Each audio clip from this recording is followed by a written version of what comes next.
If your business is centered around people serving people and you want to stand out amongst your competition, then you have to establish your authority within your industry and specifically with the service you provide. For service-based businesses like yours, inbound marketing is the key to garnering that authority. Unfortunately, there are way too many marketers that think the key is just writing a bazillion blogs and posting them on your website.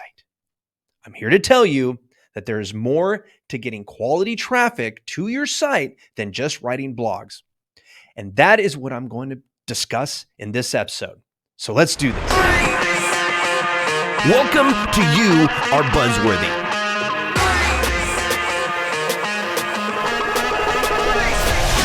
Welcome to another episode of You Are Buzzworthy. Now, a few times, a couple of, let's see, how long has it been? A couple of weeks now, we were touching on the rule of 26, and we went through all of the different types of tactics. I mean, I ran through a gazillion of them. I'm sure you remember getting that fire hose of information, and I apologize. But now I want to slow things down and start talking about very specific tactics. And today we're going to touch on the Rule of 26 KPI of traffic. And one key to traffic is inbound, okay? And this is a great way, inbound traffic is so valuable, I should say, because inbound means people have already engaged with something that is out there connected to you and they're interested in learning more. Many think this is just blogging or social media, but they'd be wrong, right? Because if you just do one thing and you miss the mark, you get nothing. And diversity it helps you be omni-channel and almost omnipotent, if you will. I'm going to stretch the meaning of that word a little bit, but diversity allows you to have, like, I'll use myself as an example. I have a podcast. You're listening to the podcast. I have a blog. I'm not very good at keeping my blog up, but I'll get there, right? But I also have social media. And within social media, I'm on different channels because not everyone consumes information the same. And we consume different types of information in the different phases of the sales cycle. So in each of those phases require different information, right? So we need to address the need for diversity, for one, all right? Because I feel like there's an over-reliance on blogging. One, because it's so good with SEO. Two, because it can get real easy by just getting on a microphone, spitting poetic, and then just transcribing it and putting it up on a blog, which makes for bad blogs, okay? There is a difference between a rushed blog and a well-written blog, okay? So blogging is also an oversaturated tactic. You know, there's millions of blogs on every topic you can possibly imagine, right? And not all audiences even prefer written content. That's why I have the visual content in my social media, written content in my blogs and the articles that I write for different publications. And I have video for our podcast is on video and YouTube, and we have the audio on podcasts, right? So blogs, if you just focused on blogs, they can limit the depth of information that you can share, especially on complex topics, okay? So while blogs contribute to SEO, relying on them can miss out, you will miss out on video, SEO, podcast indexing, and other content-driven search opportunities. So there's a need for that diverse content, right? And you need to cater that content to a variety of client personas, right? We talk about this in ARCP of the Rule of 26, the average revenue per client, when we're looking at that predictably profitable prospect, the P3, right?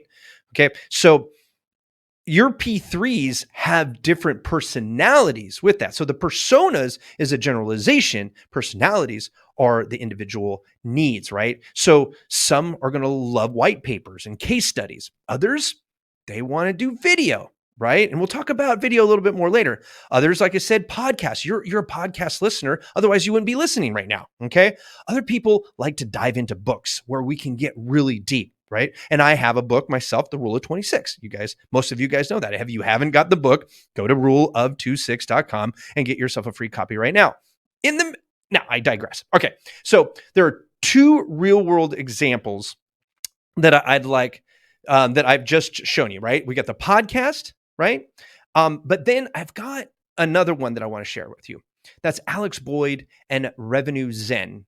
He has a LinkedIn strategy, and it's really cool because he's not a big flashy guy. He's out of St. Louis. He owns an SEO company. They work on really big projects, and he has garnered over $4 million worth of revenue from what he describes as a one post on LinkedIn per week strategy. Pretty cool, huh? I'm like, I don't know how he does it. I've actually looked at his posts and go, I don't get why people want to do it, but it works. And it works so well that he's actually put together a process of how he's done this. And I admittedly haven't gone through the whole thing, but everybody who I've pointed at for this training has told me they have seen a huge change. So I owe it to myself as of this recording to get off my butt and, and do this training so I can start seeing those. But I mean, even I, with my clumsy strategy in LinkedIn, because I'm just not a big social media guy. Like I'm there. I like to interact and stuff like that. It's just not my thing. Okay. So I'm getting better myself. But with this type of strategy that Alex has here, he's utilizing multiple pieces that we've already talked about into his LinkedIn. He's not just blogging on LinkedIn, which a lot of people do with articles, right? So if somebody can do one post a week on social media, right? He's also a blogger. He's also on podcasts. He does guest speaking, and I think he actually hosts his stuff. Okay. So he's just getting that 4 million out of just the social media, but all of the other content around that supports that. It's not just, oh, we saw this one post and they call them and say, hey, we want to spend money with you. It's they call the one post, they do some research, they can maybe go to their website, his website, see some blogs on topics that he wants. Maybe they go check out the podcast or maybe in any order, if you will, and they go. Okay. So enough about Alex right now. Let's move on here to webinars and workshops, okay? Because I think this right here, and it's something that I'm going to be doing in 2024 much better because people want this information in a live setting, right? Like a webinar or online workshop, okay? That live engagement creates that interactivity. People feel heard when they have questions in live time, right? In real time, I should say. All of this lends to a connection with the people in that virtual room. Now, some people will take those live recordings and then put them on auto repeat or replays, right? They've got these auto webinar softwares that basically people can sign up. They go to the replay. Now with AI, you can even have a chat bot answer questions of the audience in real time from a database of information related to your webinar. It's pretty cool stuff. And if you want to learn more about that, email me at yabp@buzzworthy.biz. We'll talk about that later. I digress. Okay. What I want to get back to is if you're going to do a webinar or a workshop, it's really important that you select a topic that's going to bring value to the attendees. And then from there, when you're promoting that webinar or workshop, that you are marketing with a value proposition that entices people to be there, because the one commodity that people cannot replace is time.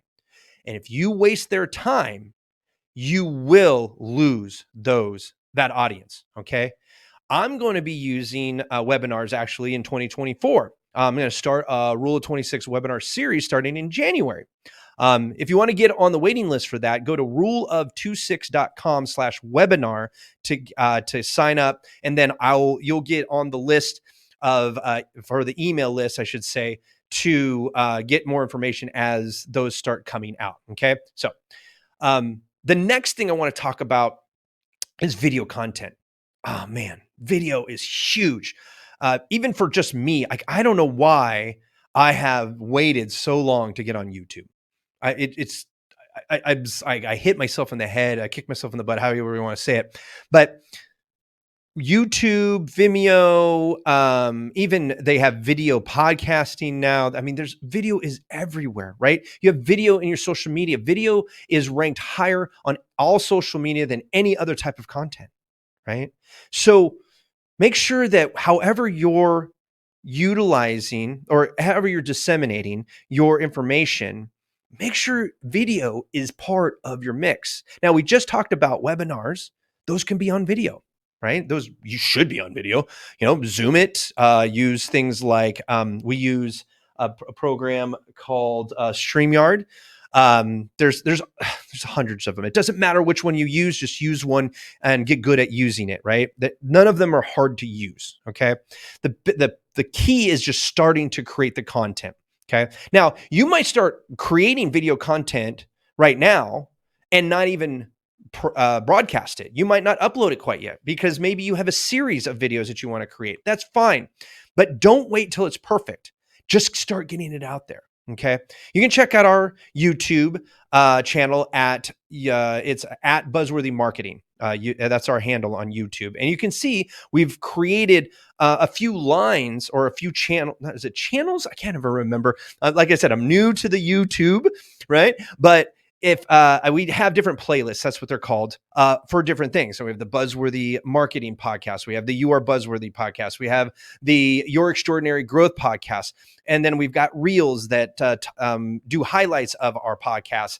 And we're going to be starting to upload some of our video content from our webinars and our workshops. And we're going to have how-to videos on there so that you can see how the possibilities are endless. Okay. What I like about video the best, and what I'm really looking forward to in the webinar and the workshop, is that I'm gonna be able to break down complex topics in a digestible format, right? YouTube, perfect for, right? Because you can go long format with YouTube, but don't forget to utilize video on social media, right? You can also create short animated explainers, right? If you don't like to be on camera, they've got these programs out there that'll animate or do whiteboard sketches for you. All you got to do is talk into the microphone, and the program does it all for you, right? One of the guys who does video the best that I kind of look up to is Russell Brunson. Okay. I might not agree with his platform. I'd be the first to admit I'm not a ClickFunnels a user. And that's who Russell Brunson is the co-founder of ClickFunnels. But his marketing machine is huge, right? I mean, it's a $10 million company. And they have invested heavily in video, right? They have live events that they then take replays of pieces of those into their marketing. They do online challenges, and then they replay those challenges, and they just have video down packed. And so if you want to see somebody who's doing video really well, check him out, okay? Podcasts and interviews is the next thing I want to talk about. We talked about how I have podcasts. You just heard I have 3 podcasts, right? If you're not looking to host your own podcast, think about guesting on podcasts and then taking the content that you have that you can literally just ask, hey, can I have the files? That's what I do. Hey, this was a great interview. I would love to chop this up and you reutilize all of this that we talked about in my social media mix, and then point back to your show and help you promote it. Right now, the helping promoting and the tagging and stuff like that that right there is kind of paying it back to the person who has had you on their show, especially if it's a popular show. Okay. But the thing is that you are waxing poetic on somebody else's show, and showing your audience that other people are interested in what you say by being a guest on other people's podcasts is huge. I've been on 150 of them. Just yesterday, we had somebody reach out to my company and say, hey, I heard Buzz on a podcast and I want to talk to him about my SEO. Sweet. Proof positive. It works. He's not that person, don't know if it's a he or she, but that person is not the first, will not be the last. Okay. The key is this: the growing influence of podcasts is reaching decision makers on the go, and has been a game changer for me. Hundreds of thousands of dollars of business has come from my appearances on other people's podcasts. Literally hundreds of thousands of dollars. Okay. And as I mentioned before, this podcast is part of my authority building strategy. We now are about 15 months in, and already I've been, we just looked at the numbers today, over 54,000 downloads, right? We're in season 5. We do a season every 3 months. Okay. So that's, you do the math there.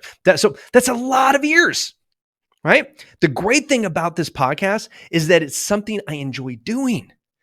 And I much rather chat it up on this microphone than be stuck writing blogs every day. Okay. So if you're not going to host, guest. And if you don't want to guest and you just want to have your own platform, kind of like what I've kind of done with this one here, then I'm going to tell you right now, it works. You're listening. Okay. So there's a couple secrets of being a guest or a host. Okay.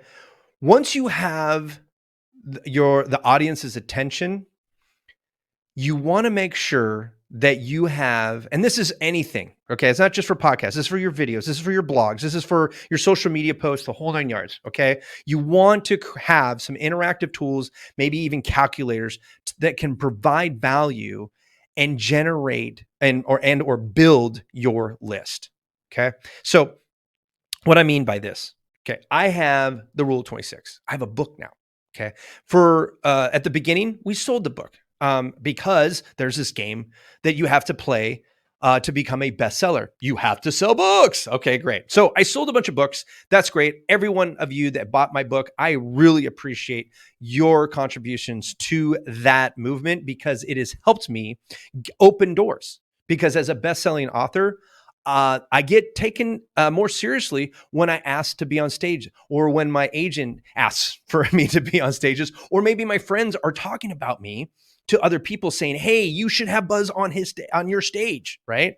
I've had people that when I'm on their podcasts even talk about, hey, have you ever been to this summit or this convention, ... Hey, let me introduce you to people, right?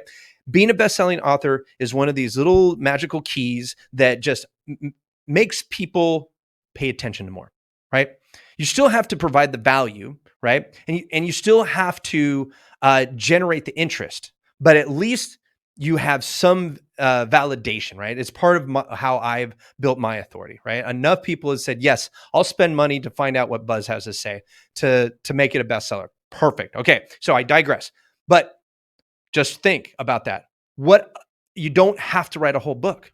What if you just had a white paper? We talked about that earlier. Maybe the white paper is what you can offer for free, right? Other ideas might be calculators, or maybe just a checklist, right? What's your business? Maybe you're in financial planning, right? And you have a checklist to building the best budget for the upcoming year, or get out of debt. Here's your checklist, whatever that looks like, right? Other people that I've seen, they've used quiz funnels to help people assess where they're at within whatever topic they're covering, okay? Interactive PDFs, workbooks, guides, all of these things that create and diversify your content. This is the strategy you need to take a look at. The most simple things can be then remarketed in different types of media and utilized in a plethora of ways, okay? And it include templates for content calendars, audience segmentation, all of those things. The biggest thing is that you are trying to create ROI for the time they spend and the email they're going to cough up to have that content. So one, you're going to entice them to pay attention to you and they're going to engage you, right? And two, you're going to offer them more content and more value after you're done talking. But then at the end of that, when they do give you that email and they do download whatever you have to offer, they get value out of that, right? And then for you, you need to take a look at your audience segmentation and make sure that you're tracking for each thing that you're offering. And I'm not just tracking how many people downloaded, how many people downloaded it and then bought from you, or maybe they downloaded it and they talked to you and then they may or may not have bought from you, right? You want to track all of these things because sometimes you might have something that you give away free that only attracts tire kickers. Well, then maybe we shouldn't be sending that out, right? Maybe a certain, what we call tripwires, like a free checklist or anything like that, are attracting DIYers and you are a done for you service, right? So make sure that what you're giving away is in line with your client value journey. Okay. So in closing here, we talked about maximizing the ROI with utilizing diverse content, right? And so we have all of these things: videos, podcasts, social media, blogs, articles, webinars, workshops. I think I might have already said that. I'm sorry. All of these things that we can use one piece of information and redistribute that same information on all of those channels and then test it out there to maximize your ROI, right? It's important that you understand your audience and cater whatever content you create to their consumption preferences. Okay. In one of the upcoming episodes, I'm going to be diving into the nuances of effective B2B social media strategies as well. Okay. So, and I'll probably dive further into video specifically and maybe some workshops. I'm sure we're going to talk about our workshops that we're doing for Rule of 26.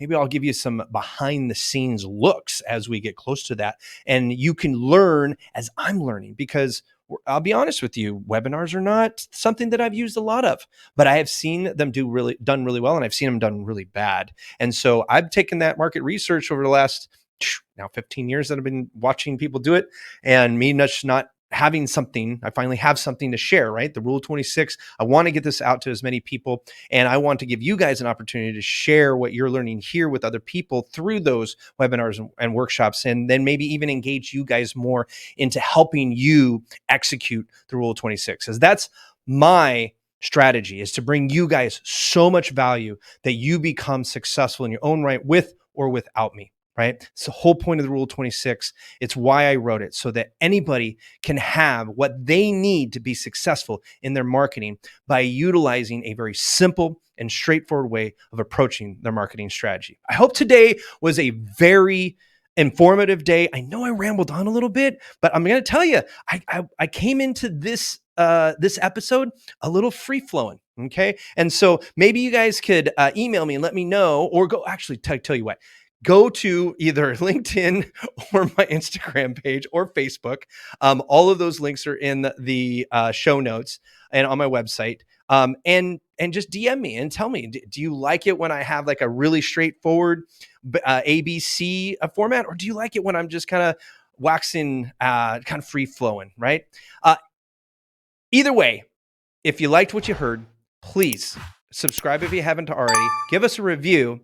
And until next time, stay buzzworthy.